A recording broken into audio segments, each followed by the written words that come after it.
Waiting to depart for Rwanda, but even with the plane in position at an airbase in Western England, the legal challenges continued. Lawyers for a handful of asylum seekers still due to be flown to Kigali asked the European Court of Human Rights to get them off the deportation list. It did, and suddenly the flight was called off. On Monday, the Court of Appeal had ruled the flight could go ahead. That decision prompted protests here at the Home Office.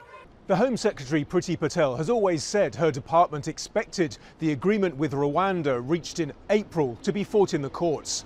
But the British government has already paid Rwanda more than $150 million for infrastructure, and it insists its scheme will deliver. Hours before the first flight was expected to leave, the Foreign Secretary said it didn't matter how many people were on it. It's a key part of our strategy for tackling the appalling people smugglers who are trading in people's hopes and dreams, and in many cases costing their lives. So this is why it's vitally important that we press forward with this policy.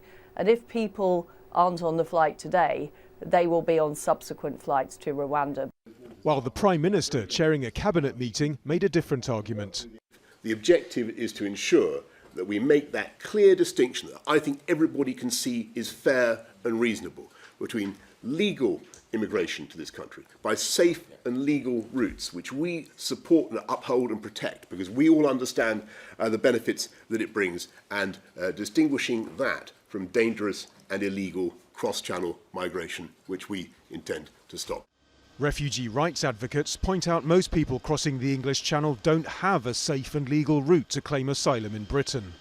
People are forced to take these routes because there are so few routes of travel into a country like the UK. So what the government does with their border policies is they fuel the business model for people traffickers. So what they should be doing, instead of sort of playing to their base and trying to deport people who simply want to claim asylum here, they should be opening up more safe routes of travel for people to get here so they don't have to risk their lives.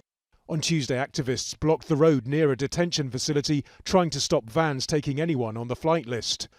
Shame on you! Shame on you!